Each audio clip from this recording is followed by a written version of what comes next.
COVID-19 vaccine. Today, Duke Health specialist Dr. Geeta Swami addresses rumors that it isn't safe to get vaccinated when you're pregnant.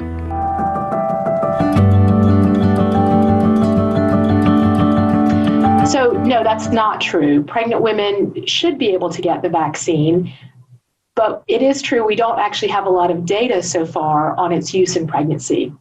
We know that how the vaccine works. We know it works really well to prevent COVID illness. And we also know how it works from the standpoint of scientifically what it does in the body. And for those reasons, there's no concern from there being a safety issue with the vaccine in the woman herself or her baby. We do know that pregnant women are at increased risk for complications from COVID. For example, having a higher chance of being admitted to the ICU or intensive care unit, having a higher chance of requiring a mechanical ventilator to breathe for them, or a higher chance of having to go on cardiopulmonary bypass or ECMO. So when we look at the risks being so significant compared to the great benefits of the vaccine, we would recommend that pregnant women consider getting the vaccine if they know that their chance of getting COVID is higher.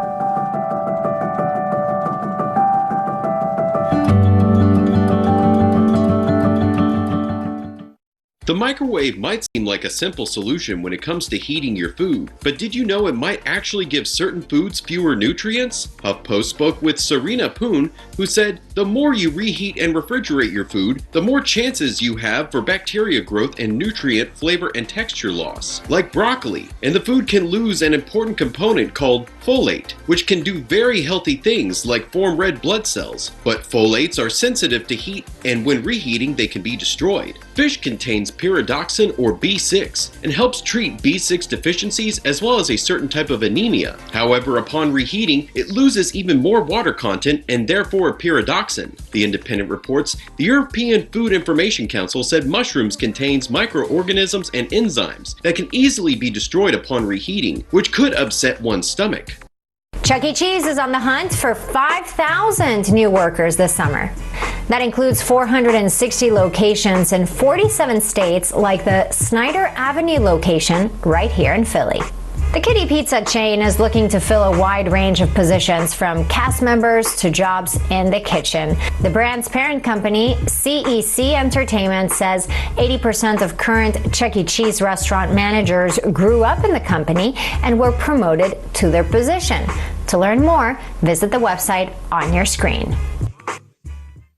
Going back to the office is stressful enough, but now many people are worried about not fitting into their pre-pandemic clothes. If your pre-pandemic closet feels tight and uncomfortable, go buy a few key pieces to hold you over until you lose the weight and buy secondhand. Every brand is different, so don't get hung up on the sizes. Instead, HuffPost recommends you measure yourself and buy the size closest to that number. If you don't feel like spending so much time buying clothes, get a few pieces and create a uniform. Think Steve Jobs. You could never go wrong with jeans, a shirt, and a blazer every day until you get back to your desired weight. Work on being kind to your body. Good Housekeeping recommends you remember that surviving a global pandemic is a major traumatic event. Almost everyone was under an incredible amount of anxiety due to work or loss of work, falling behind on bills, scrambling to find childcare, getting sick with COVID, or losing someone.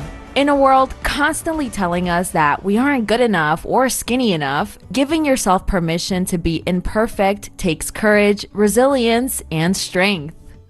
Okay, so you finally got the courage to mask up and travel, but you might not want your first trip in over a year to be in a place where you're surrounded by crowds. Try Second City Travel, a new trend that experts say is the new way to travel. According to MarketWatch, Second City Travel is kind of ambiguous, but in general, it means to skip the sprawling, highly populated metropolis for a smaller, less people-dense location. For example, why not trade out Miami for Fort Lauderdale or visit cities in upstate New York instead of New York City? Plus, Plus, experts say you'll avoid crowds and you'll help reduce overcrowding. But if you have to visit the big city, MarketWatch suggests doing both and making it a workation if you're remote. For example, take your time, sip on Chardonnay in Sonoma, or relax in the cabin after skiing in Lake Tahoe. Now, that's the life. The travel states that overall, experts have been promoting second city travel as a way to combat over-tourism and to protect the environment as the travel industry becomes stretched to capacity. So find a second city and take the road less traveled to have the vacation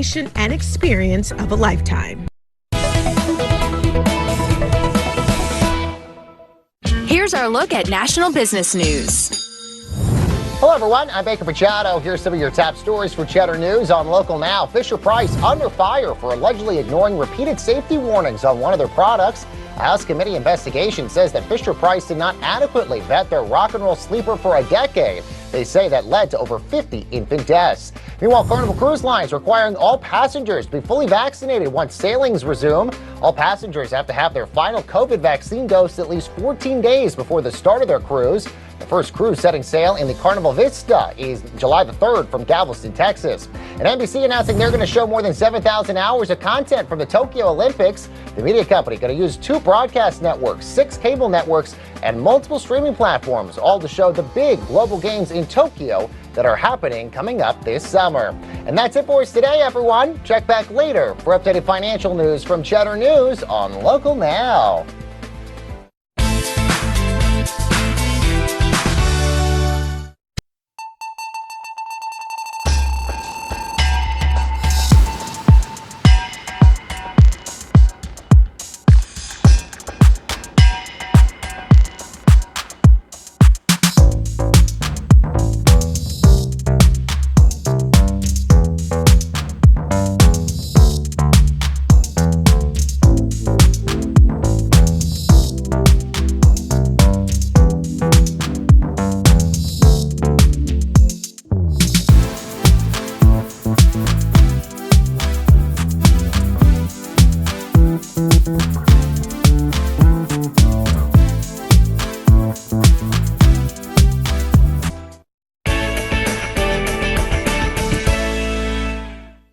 Here's the outlook for your week ahead.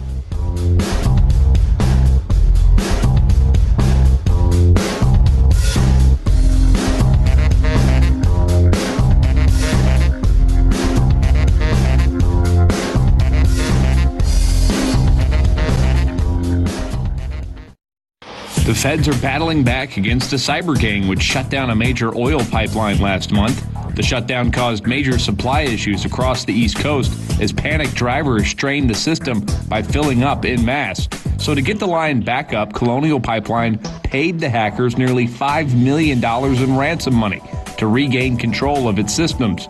This was paid through cryptocurrency Bitcoin and is typically untraceable. But the Department of Justice said this week they managed to recapture $2.3 million of the ransom, turning the tables on the so-called dark side cyber gang.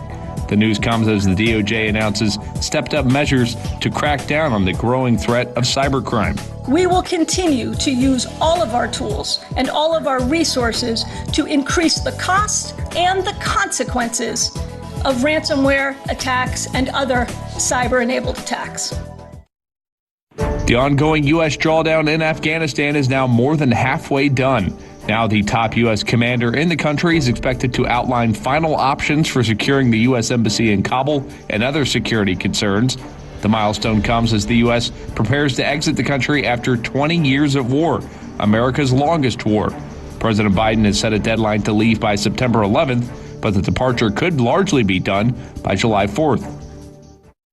Vice President Kamala Harris is giving a stark warning to migrants thinking about making the trek to the U.S. southern border. During a visit to Guatemala, Harris spoke with the country's president about dealing with corruption and providing more economic opportunity in Central America.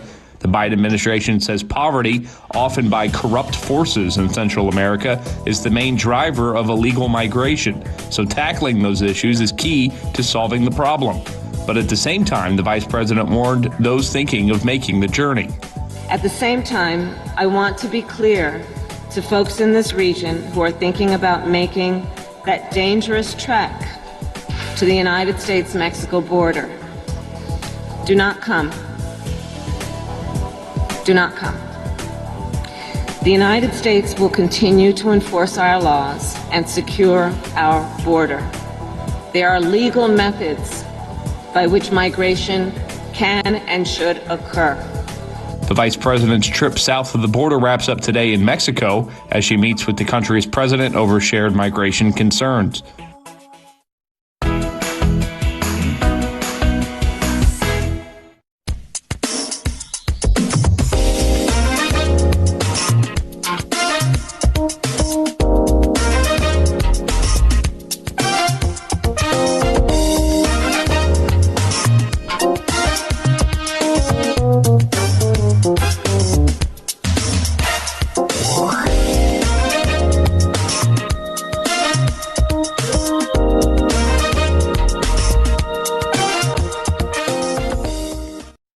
Some new space-age looking boats could be the biggest force helping save part of Italy's past. A new startup has just developed a speedy electric boat which uses hydrofoils to actually fly above the surface of the water. This helps the boat both save energy and cut down on the destructive wake, which typically follows behind a motorboat. This matters in a place like Venice, Italy, where the city is connected by a large series of water highways, and the constant wake from boats can cause serious damage to the city's old buildings. The company hopes to bring both this boat and a larger version which can seat 30 people to market within the next year. Actress Ellie Kemper is apologizing for taking part in a shadowy organization's pageant as a teen. Back in 1999, Kemper was crowned the, quote, Queen of Love and Beauty at the Veiled Prophet Ball in her hometown of St. Louis. But the group has a strange, shadowy past, founded by former Confederate officers and other powerful white residents back in 1878. Until 1979, nearly a century later, black people weren't even allowed to join the group. In her apology, Kemper blasted the organization as racist, sexist, and elitist. She said in the statement she wasn't aware of the group's history at the time, but added, quote, ignorance is no excuse. I was old enough to have educated myself before getting involved. The Boss is heading back to Broadway. As part of the Great White Way's effort to get back on its feet, Bruce Springsteen is bringing back his one-man show later this month. It's set to run until September 4th. But it might be extended like his last run, which added 3 extra sets of dates before closing out in 2018. That previous run was later turned into a 2-disc soundtrack and even a Netflix special before winding down. Audiences will be required to be vaccinated so they can attend the show. Beans, the musical fruit. The more you eat, you know how it goes. Well, Bush's Baked Beans wasn't happy with that being what you think of when you think of the Bean Song. So they brought in some famous help to change that. They yell about the musical fruit. They say the more that I ate, the more I did. But I swear that they've never made me do that. Oh, there's no shame. Bush's has partnered with none other than Josh Groban for a ballad to beans that they hope will overtake the age-old rhyme. Tears of beans are dribbling down my cheek at night. Groban calls the new partnership wonderfully weird, but says it just so happens he loves beans, so writing the new Bean Song was a good fit. Along with the song, Bush's is rebranding itself the Beautiful Bean Company, complete with a new look highlighting its more playful side. And in honor of the Bean Ballad's release, the company is donating 250,000 cans of beans to Feeding America. Now that's music to my ears. Here's to beans. Oh, beautiful beans.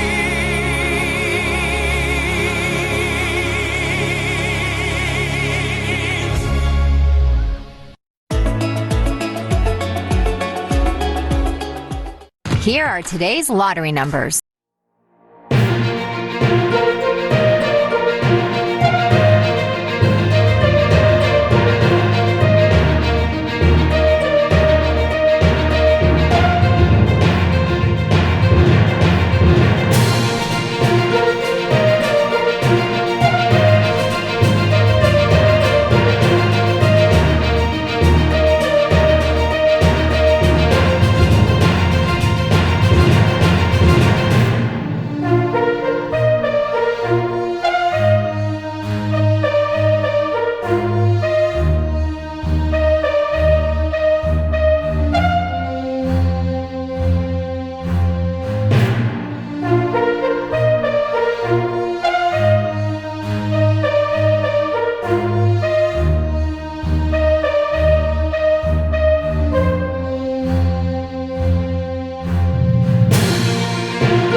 threats are still very popular among middle and high schoolers. The study from the Centers for Disease Control and Prevention surveyed 14,000 students nationwide for their annual tobacco study.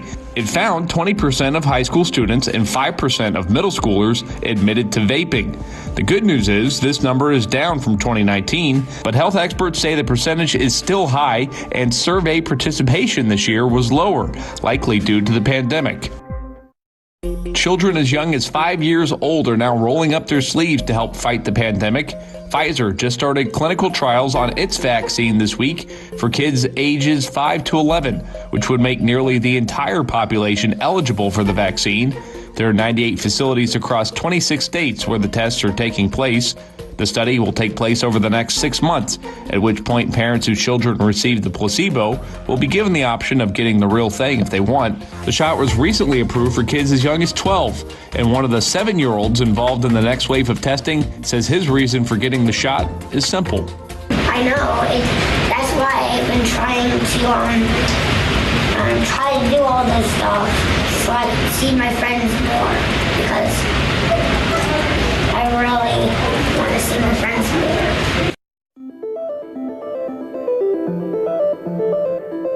With NASA's Perseverance rover getting so much attention and the space agency's plans for a human mission to the red planet being in the nearish future, all eyes have been on Mars. But now NASA says they're looking to head in the opposite direction as well, with 2 missions set to explore the lost habitable planet of Venus. Phosphine was discovered on Venus in 2020, a gas we know to be produced almost exclusively by living organisms on Earth, meaning despite Venus's close proximity to the Sun, it could be harboring life. For a planet to be habitable, it has to have water, an atmosphere, and reside in a pretty thin margin of space in proximity to a star. Venus might not tick any of those boxes on its surface, a landscape featuring constant molten rock and an atmosphere of dangerous sulfuric acid. But high in the sky, at around 30 miles up, it's actually pretty nice, and remarkably Earth-like, and likely the best spot to look for life. This is what NASA's Da Vinci Plus, or the Deep Atmosphere Venus Investigation of Noble Gases Chemistry and Imaging Probe, and Veritas, or the Venus Emissivity Radioscience INSAR, topography and spectroscopy missions hope to investigate, looking to answer both how Venus's atmosphere might sustain life while attempting to help us understand why the planet, often called Earth's twin, ended up so differently.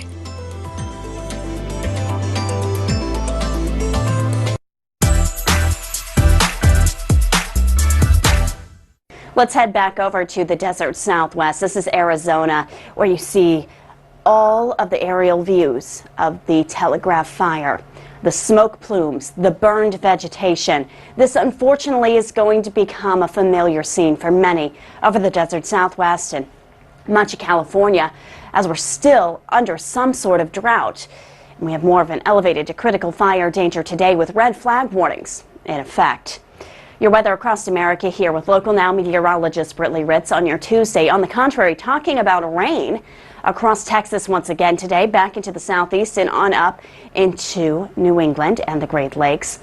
The threat for flooding, a possibility across the lower Mississippi. Flash flood watches have been in place for some time now, where an additional 2 to 3 inches of rain is expected on already saturated ground. And then we're focused on the threat of severe weather across the northern plains and back into the central plains today.